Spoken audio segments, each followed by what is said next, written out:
तो इस तरह से हमने वर्क एनर्जी थ्योरम में सीखा कि किसी ऑब्जेक्ट पर जितने भी फोर्सेज लग रहे हों, सारे फोर्सेज का वर्क डन कैलकुलेट करेंगे, सबका सम निकालेंगे और उसको चेंज इन काइनेटिक एनर्जी से इक्वेट कर देंगे। ठीक है। और इसके बाद जो भी अननोन वैल्यू पूछे जाएंगे उनकी वैल्यू हम लोग फाइंड कर सकते हैं। ठीक है। तो वर्क एनर्जी थ्योरम जो है उसी से डिराइव होता है एक और कॉन्सेप्ट जिसको कि एनर्जी कंजर्वेशन कहा जाता है ना।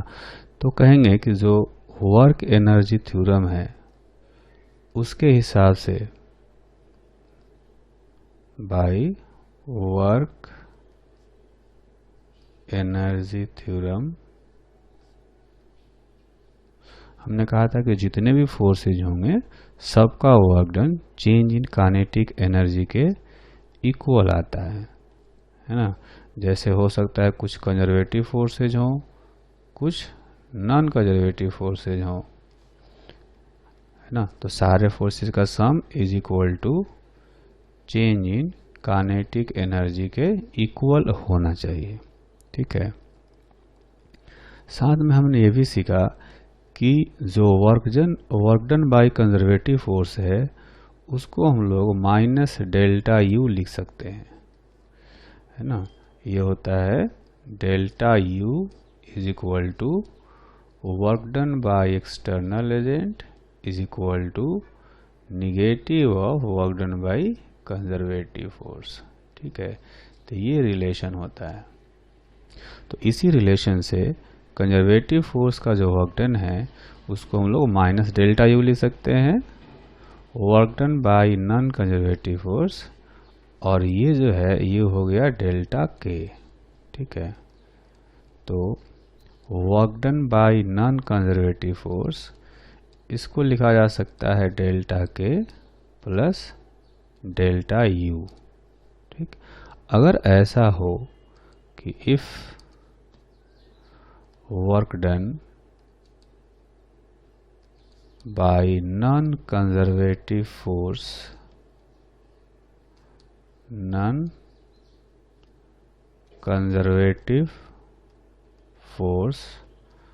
WNC is 0, then तो उससे कॉन्सेप्ट ये निकलेगा कि इसको हम लोग जब 0 रखेंगे तो ये होगा delta K plus delta U is equal to 0। ठीक है। यानी टोटल चेंज इन एनर्जी 0 हो गया। इसको हम लोग ऐसे भी कर सकते हैं, डेल्टा के को लिखेंगे K final minus K initial, और डेल्टा यू को लिखेंगे U final minus U initial, है ना। तो यहाँ से देखेंगे कि U initial plus K initial is equal to U final plus K final. ठीक है।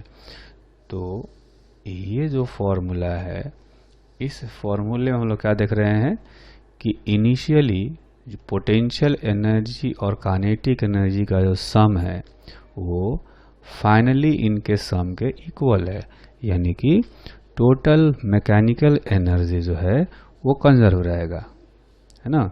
तो initial mechanical energy is equal to final mechanical energy, ऐसे कहा जा सकता है। तो जो एनर्जी कंजर्वेशन का स्टेटमेंट है वो ये है कि when work done bye non conservative forces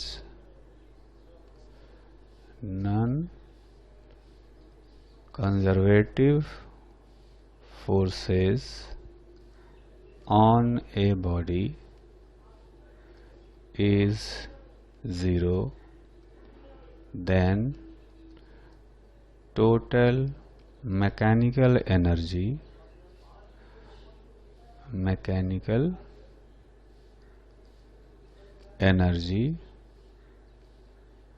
of the body or system remains conserved. ठीक है, और ये जो कॉन्सेप्ट है इसको एनर्जी कंजर्वेशन कहा जाता है। अब बात है यहाँ पर कि मैकेनिकल एनर्जी क्या है। तो मैकेनिकल एनर्जी जो पोटेंशियल एनर्जी है और जो काइनेटिक एनर्जी है, इन दोनों के सम को मैकेनिकल एनर्जी कहा जाता है। क्योंकि ऐसे और भी कई सारे एनर्जी हैं जो कि आ सकते हैं, जैसे कि साउंड भी एनर्जी है, हीट भी एनर्जी है ना, इलेक्ट्रिकल एनर्जी होता है, केमिकल एनर्जी होता है। तो ये सारे एनर्जी की हम बात नहीं करते, और इसलिए हम लोग ये नहीं कहेंगे कि टोटल एनर्जी कंजर्व रहता है। ठीक है, यहाँ पर हम लोग सिर्फ पोटेंशियल एनर्जी और काइनेटिक एनर्जी की बात करते हैं, जिनको कि मैकेनिकल एनर्जी कहा जाता है। तो अगर कोई नॉन कंजर्वेटिव फोर्स वर्क नहीं कर रहा हो सकता है कि नॉन कंजर्वेटिव फोर्स प्रेजेंट हो लेकिन वर्क नहीं कर रहा हो। ठीक है, उसी केस में ऐसा भी हो सकता है कि नॉन कंजर्वेटिव फोर्स हो ही नहीं। तो दोनों ही कंडीशन में जब तक नॉन कंजर्वेटिव फोर्स का वर्क डन 0 रहेगा, तब तक टोटल मैकेनिकल एनर्जी जो है वो कंजर्व रहेगा। ठीक है, तो अब हम लोग क्या करेंगे कि इस कॉन्सेप्ट पर एक एग्जाम्पल कर लेते हैं, और उसमें एग्जाम्पल हम लोग वही पुराना वाला एग्जाम्पल लेंगे जिस एग्जाम्पल को हमने वर्क एनर्जी थ्योरम से सोल्व किया था। ठीक है, उसमें हमने क्या लिया था कि एक स्प्रिंग था जिसका कि नेचुरल पोजीशन कहीं यहाँ पर है। ठीक है, उसके बाद उस स्प्रिंग में एक ब्लॉक अटैच किया गया, और ब्लॉक जैसे ही अटैच किया गया तो स्प्रिंग में कुछ इलोंगेशन आ गया, है ना। उसको हमने हाथ से पकड़ा और स्लोली उसको नीचे लेते गए। तो एक पोजीशन ऐसा आता है जब ब्लॉक वहीं रुक जाता है और हाथ नीचे चला जाता है। ठीक है, तो उस पोजीशन को हम लोग कहते हैं इक्विलिब्रियम पोजीशन। ठीक है, फिर क्या करते हैं कि जो थर्ड वाला स्टेट है उसमें हम लोग ऐसा करते हैं कि जो ब्लॉक है उसको स्प्रिंग से अटैच करते हैं और फिर इसको छोड़ देते हैं। तो छोड़ने से क्या होता है, ब्लॉक काफ़ी नीचे जा जाता है, और उस केस में स्प्रिंग में मैक्सिमम इलोंगेशन होता है। तो उस मैक्सिमम इलोंगेशन वाले पोजीशन को हम लोग कहते हैं एक्सट्रीम पोजीशन। यह है एक्सट्रीम पोजीशन, जहाँ पर थोड़े देर के लिए जो ब्लॉक है वो रेस्ट पर आता है, इंस्टेंटेनियस रेस्ट पर आता है। थोड़ी देर के लिए रेस्ट पर आता है, फिर वापस रिटर्न हो जाता है।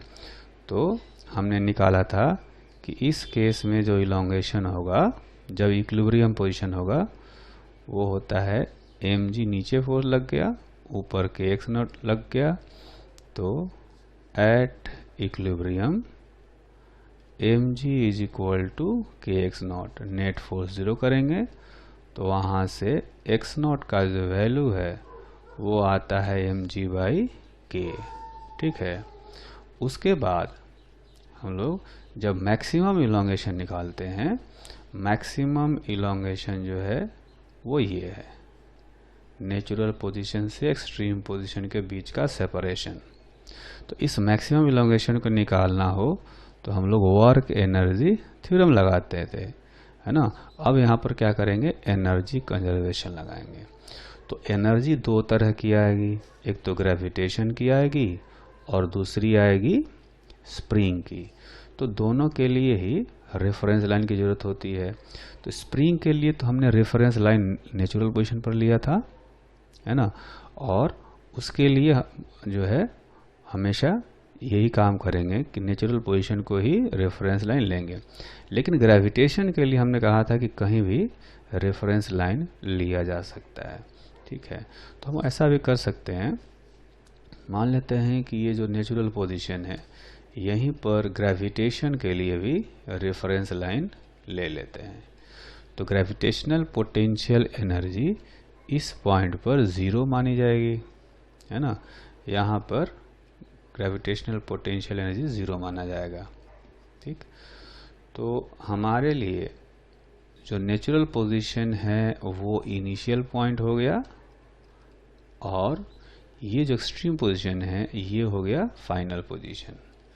तो जब हम लोग लिखेंगे एनर्जी कंजर्वेशन, जब अप्लाई करेंगे तो लिखेंगे इस तरह से, by energy conservation K initial plus U initial is equal to K final plus U final. तो इनिशियल काइनेटिक एनर्जी जो है यहाँ पर ज़ीरो लेंगे, क्योंकि यहाँ से ब्लॉक को रिलीज करते हैं, तो इनिशियल काइनेटिक एनर्जी ज़ीरो। ठीक है। अच्छा, यहाँ पर पोटेंशियल एनर्जी जब निकालेंगे तो पोटेंशियल एनर्जी दोनों तरह की, ग्रेविटेशन की ज़ीरो आएगी, क्योंकि यहाँ पर रेफरेंस लाइन होता है, रेफरेंस लाइन हमने लिया है। और स्प्रिंग की निकालनी हो तो स्प्रिंग की पोटेंशियल एनर्जी हम लोग कहते हैं हाफ के एक्स स्क्वायर। ठीक है। तो x का वैल्यू यहाँ पर ज़ीरो है। x क्या है? इलोंगेशन या कंप्रेशन होता है। तो ये दोनों तरह की पोटेंशियल एनर्जी हमने लिख दी। अब फाइनल पोजीशन पर आएंगे तो यहाँ पर भी काइनेटिक एनर्जी ज़ीरो है, क्योंकि यहाँ पर इंस्टेंटेनियस रेस्ट पर आ जाता है ब्लॉक। फिर पोटेंशियल एनर्जी निकालना हो तो अब देखेंगे कि ग्रेविटेशन के लिए रेफरेंस लाइन यहाँ लिया है, तो नीचे जाने पर पोटेंशियल एनर्जी निगेटिव में आती है, उसको हम लोग लिखेंगे minus M G X maximum. ये ग्रेविटेशनल पोटेंशियल एनर्जी हो गया इस पोजीशन पर फाइनली। उसके बाद स्प्रिंग की पोटेंशियल एनर्जी निकालना हो तो हाफ के इंटू इलोंगेशन का स्क्वायर। ठीक है। तो अब इसको अगर हम लोग सोल्व करेंगे तो यहाँ से देख सकते हैं कि मैक्सिमम इलोंगेशन का जो वैल्यू आएगा वो आएगा 2mg/k, है ना। यानी कि ये फिर से जो इक्विलिब्रियम वाला इलोंगेशन था उसका डबल आया। इक्विलिब्रियम में आया था mg/k और यहाँ पर आया 2mg/k। ठीक है। तो आप देख सकते हैं कि यही क्वेश्चन हमने वर्क एनर्जी थ्योरम से भी किया था और इसी क्वेश्चन को हमने एनर्जी कंजर्वेशन से भी कर लिया। ठीक है। तो एक तरह से देखा जाए तो वर्क एनर्जी थ्योरम ज़्यादा आसान है, क्योंकि उसमें हमें ये चेक नहीं करना होता कि यहाँ पर नॉन कंजर्वेटिव फोर्स है या नहीं है, है ना। जितने भी फोर्सेज होते हैं सारे फोर्सेज का वर्क डन उसमें निकाल लेते हैं। लेकिन जब एनर्जी कंजर्वेशन अप्लाई करेंगे तो हमें ये चेक करना होगा कि यहाँ पर एनर्जी कंजर्वेशन एप्लीकेबल है या नहीं है, है ना। तो जैसा कि ये क्वेश्चन है, इसमें स्प्रिंग फोर्स था और ग्रेविटेशनल फोर्स था, दोनों ही फोर्स कंजर्वेटिव है, कोई नॉन कंजर्वेटिव फोर्स नहीं है, इसलिए हमने एनर्जी कंजर्वेशन यहाँ पर अप्लाई कर दिया। ठीक है। तो एनर्जी कंजर्वेशन अप्लाई करने में दो दिक्कतें आती हैं। पहली तो ये हमें ये पता कंफर्म करना होगा कि कोई नॉन कंजर्वेटिव फोर्स नहीं है। अगर है तो वर्क नहीं कर रहा है, ये हमें पहले कंफर्म करना पड़ेगा। उसके बाद दूसरी चीज़ है रेफरेंस लाइन सेलेक्ट करना पड़ेगा हमें, है ना। तो रेफरेंस लाइन कहाँ सेलेक्ट करें, किसी को ये सेलेक्ट करने में परेशानी हो सकती है। ठीक है। तो यहाँ पर हम लोग क्या करेंगे कि जो एनर्जी कंजर्वेशन है, जो वर्क एनर्जी थ्योरम है, दोनों सेम रिजल्ट देते हैं, है ना। क्योंकि वर्क एनर्जी थ्योरम से ही एनर्जी कंजर्वेशन निकल के आया है। तो बहुत ज़्यादा ज़रूरी नहीं हो तो एनर्जी कंजर्वेशन के बदले में हम लोग वर्क एनर्जी थ्योरम अप्लाई कर सकते हैं, क्योंकि वो अप्लाई करना ज़्यादा आसान है। ना ही उसमें हमें नॉन कंजर्वेटिव फोर्स को देखना है कि ये है नहीं या नहीं है। जो भी फोर्सेज होंगे सबका वर्क डन निकालेंगे उसमें, और जब इसमें हमें उसमें वर्क एनर्जी थ्योरम में रेफरेंस लाइन सेलेक्ट करने की भी ज़रूरत नहीं होती है, तो वो ज़्यादा आसान है। ये भी लेकिन ध्यान रखना है कि जितने भी जो क्वेश्चन एनर्जी कंजर्वेशन से बन सकते हैं वो सारे क्वेश्चन वर्क एनर्जी थ्योरम से बन सकते हैं। तो हमें एनर्जी कंजर्वेशन से प्रेफर करना चाहिए वर्क एनर्जी थ्योरम को। हालांकि दोनों एक ही काम करते हैं। ठीक है,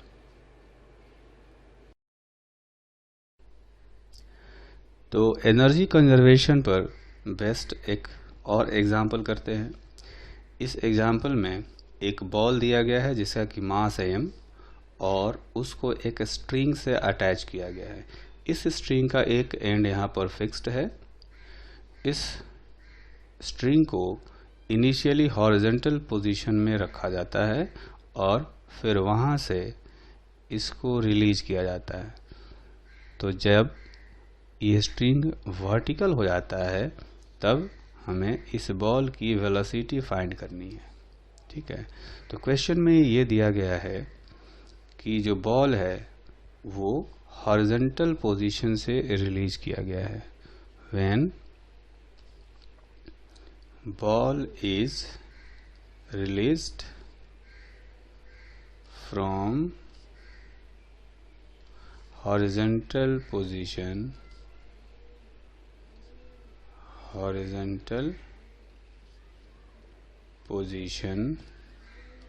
then find the speed of ball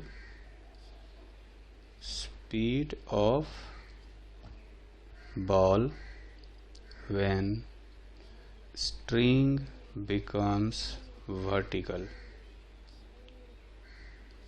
तो जैसे ही स्ट्रिंग वर्टिकल होगा उस पोजीशन पर इस बॉल का स्पीड फाइंड करना है।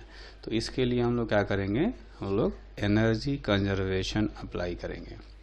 तो बाय एनर्जी कंजर्वेशन इसलिए लगा सकते हैं क्योंकि यहाँ पर कोई भी नॉन कंजर्वेटिव फोर्स नहीं है। एक कंजर्वेटिव फोर्स है ग्रेविटेशनल फोर्स, और साथ में एक टेंशन फोर्स है।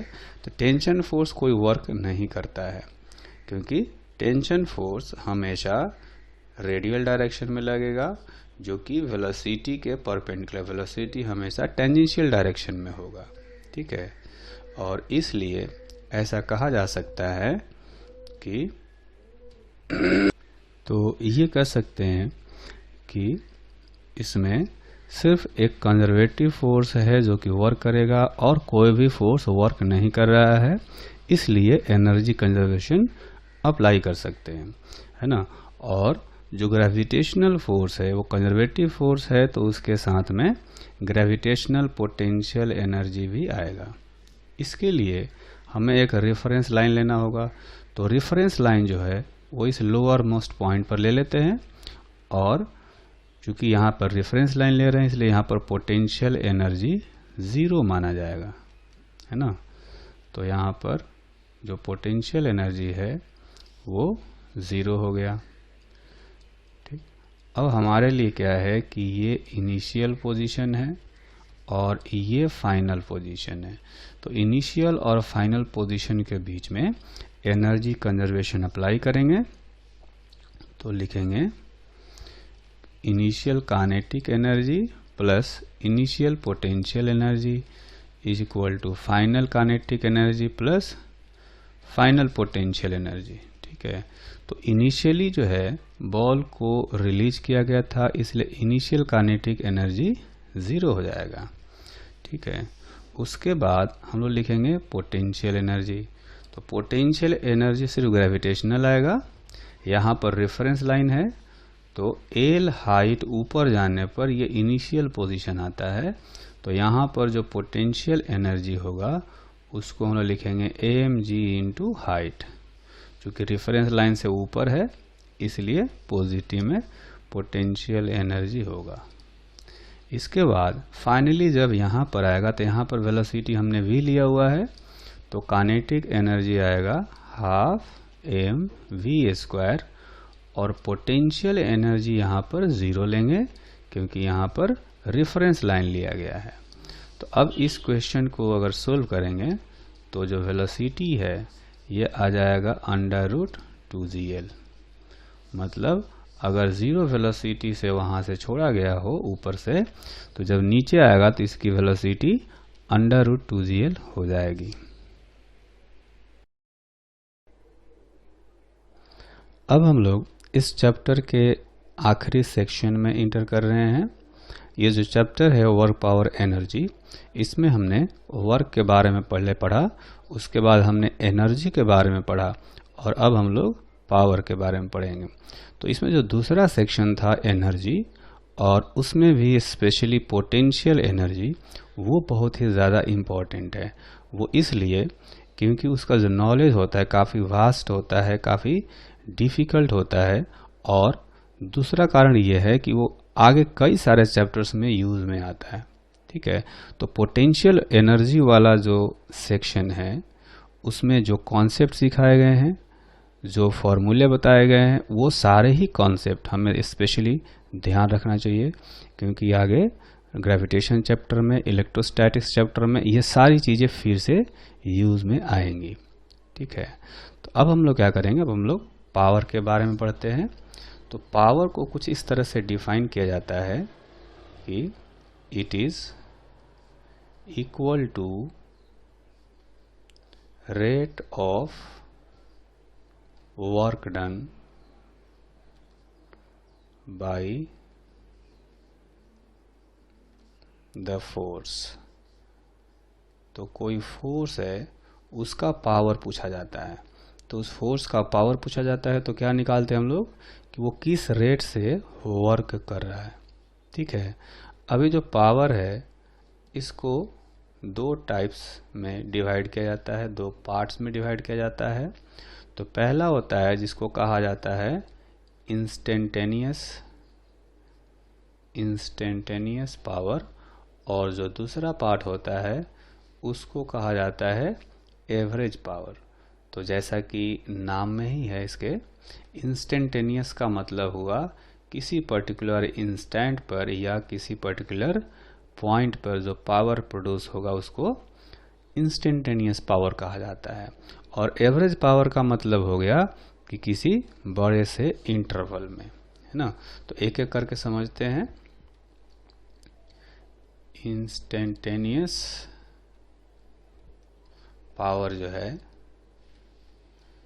इसको कहते हैं कि पावर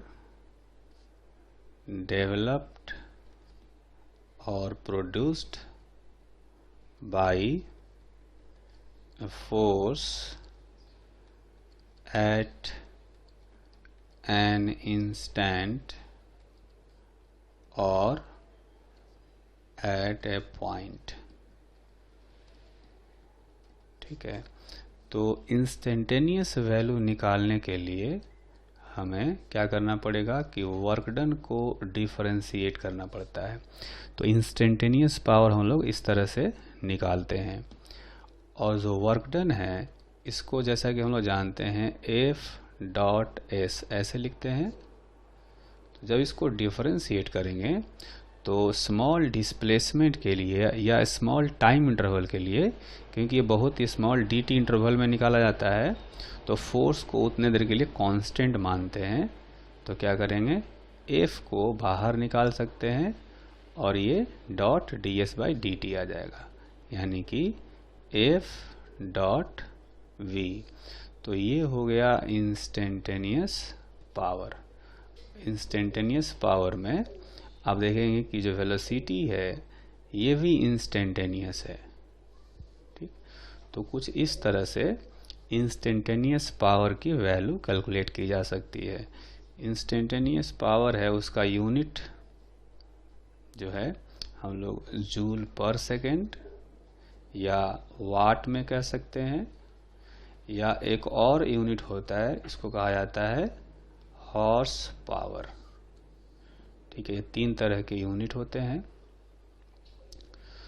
तो अब हम लोग क्या करेंगे कि ये तो हो गया इंस्टेंटेनियस पावर का डेफिनेशन। उसके बाद हम लोग एवरेज पावर के बारे में पढ़ेंगे। तो एवरेज पावर होता है, एवरेज पावर डिफाइन किया जाता है किसी बड़े से इंटरवल में, है ना। It is power developed in a large interval। ठीक है, तो एवरेज पावर का जो डिफिनीशन है उसको हम लोग इस तरह से लिखते हैं, total work done by force divided by time interval. जो टाइम इंटरवल है, किसी बड़े से टाइम इंटरवल में फोर्स ने कितना वर्क किया डिवाइडेड बाई उतना वर्क करने में कितना टाइम लिया, ये सारा जो है ये बताता है एवरेज पावर। तो इसको हम लोग लिख सकते हैं टोटल वर्क डन और नीचे लिख सकते हैं टोटल टाइम इंटरवल। तो इस तरह से एवरेज पावर निकाला जाता है। अब हम लोग क्या करेंगे कि इस पर एक छोटा सा एग्जाम्पल कर लेते हैं। तो देखेंगे कि इस एग्जाम्पल में एक इंक्लाइन प्लेन है और इस इंक्लाइन प्लेन पर ऊपर एक छोटा सा ब्लॉक है ना। तो ये जो ब्लॉक है इसका मास है 2 kg। इसको ऊपर से छोड़ा जाता है।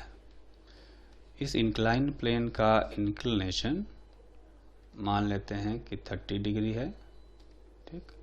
और ये जो हाइट है ये है 10 metre.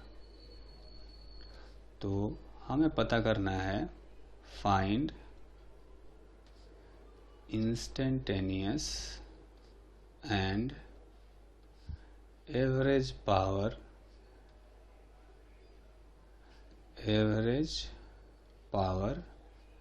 Produced by gravity at the instant. तो इसमें हमें फाइंड करना है, find instantaneous power developed by gravity at the instant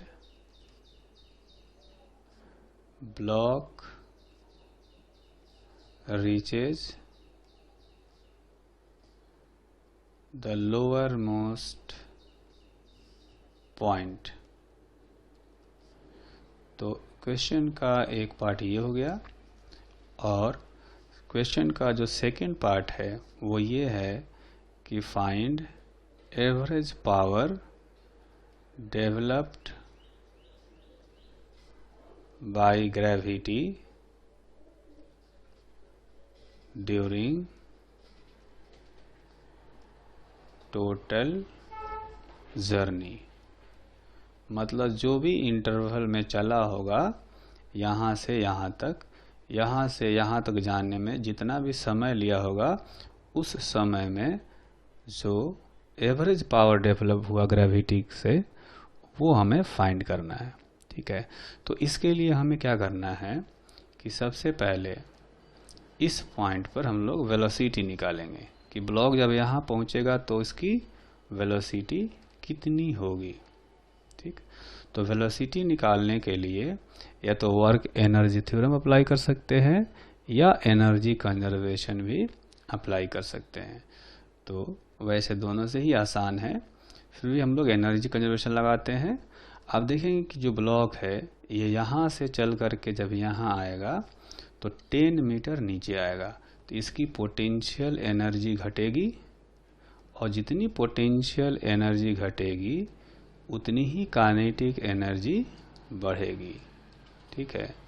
तो पोटेंशियल एनर्जी इसकी घटेगी mg/h, है ना। 10 मीटर नीचे आएगा तो इतनी पोटेंशियल एनर्जी घटेगी और वो उसके काइनेटिक एनर्जी के फॉर्म में चली जाएगी। तो यहाँ से जो वेलोसिटी आया वो वेलोसिटी देखेंगे कि आ गया √200 यानी कि 10√2 मीटर पर सेकेंड, इतनी वेलोसिटी हो गई।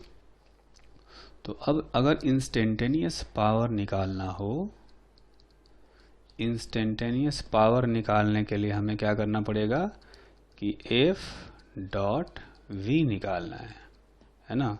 तो F क्या है, क्योंकि यहाँ पर डॉट प्रोडक्ट है तो हम लोग ऐसे कर सकते हैं कि फोर्स के डायरेक्शन में वेलोसिटी लेकर मल्टीप्लाई कर सकते हैं जैसा कि वर्क में करते थे, या वेलोसिटी के डायरेक्शन में फोर्स का कंपोनेंट लेकर मल्टीप्लाई कर सकते हैं, ठीक है।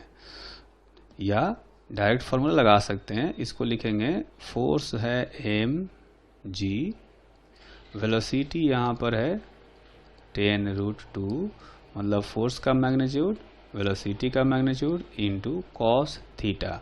थीटा क्या लेना है, आप देखेंगे कि mg जो है वो नीचे की तरफ आएगा और जो वेलोसिटी है वो इधर है, ठीक है। तो ये 90 डिग्री का एंगल बन रहा है, ये 30 होगा तो ये 60 डिग्री बनेगा।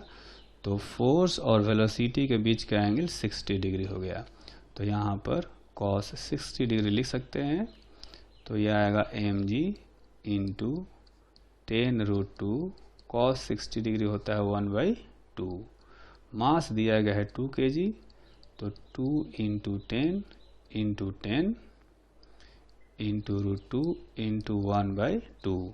तो यहाँ से देखेंगे ये 2 और ये 2 कैंसिल हो गया, तो यह आ गया 100√2 वाट। ये पावर हो गया इंस्टेंटेनियस पावर। अब हमें अगर एवरेज पावर निकालना हो तो उसके लिए हमें टोटल वर्क डन निकालना पड़ेगा, total work done by gravity. तो आप देखेंगे कि इस क्वेश्चन में जब ब्लॉक यहाँ से यहाँ आता है तो डिस्प्लेसमेंट 10 मीटर नीचे की तरफ हुआ है और जो mg फोर्स है mg वो भी नीचे की तरफ है। तो डायरेक्ट इनको मल्टीप्लाई करके वर्क डन कैलकुलेट कर सकते हैं, mg इंटू डिस्प्लेसमेंट। तो इस तरह से जो वर्क डन है वो आएगा mg इंटू डिस्प्लेसमेंट 10, ठीक। तो एवरेज पावर निकालने के लिए हमें दो चीज़ की ज़रूरत पड़ेगी, एक तो टोटल वर्क डन और फिर टोटल टाइम इंटरवल, ठीक है। तो ये तो वर्क डन तो यहाँ से निकल गया कि mg इंटू 10, लेकिन टाइम इंटरवल निकालने के लिए हमें काइनेमेटिक्स यूज़ करना पड़ेगा। आप देखेंगे कि जब ये ब्लॉक यहाँ से चलेगा तो इसका एक्सेलरेशन, क्योंकि स्लिप होकर के जा रहा है, तो इसका एक्सेलरेशन आएगा g साइन 30 डिग्री, यानी कि 5 मीटर पर सेकेंड स्क्वायर।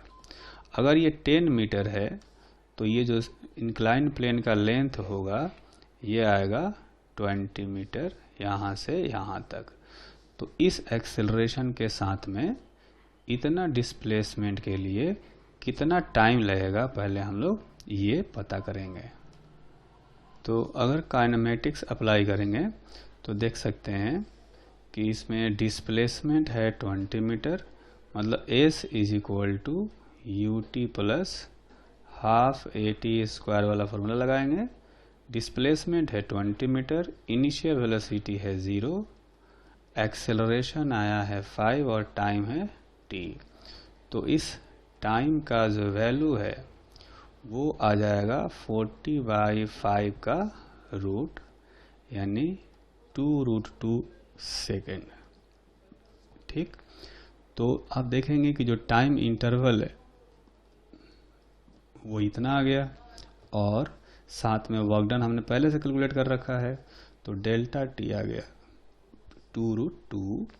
m का मास है 2 kg, g का वैल्यू 10 इंटू 10 बाई 2√2, ठीक है। तो ये आ गया 50√2 वाट। तो इस तरह से एवरेज पावर निकालने का मतलब हमें क्या करना है, टोटल वर्क डन निकालना है पहले, ठीक है। पूरे इंटरवल में टोटल वर्क डन निकालना है, उस पूरा वर्क करने में कितना समय लिया वो टाइम इंटरवल निकालना है, फिर दोनों का रेशियो निकालना है। तो देखेंगे कि इस तरह से एवरेज पावर आएगा। जबकि इंस्टेंटेनियस निकालना हो तो उस इंस्टेंट पर फोर्स और जो वेलोसिटी है उन दोनों का यूज करके इस फॉर्मूले से इंस्टेंटेनियस पावर की वैल्यू फाइंड की जा सकती है।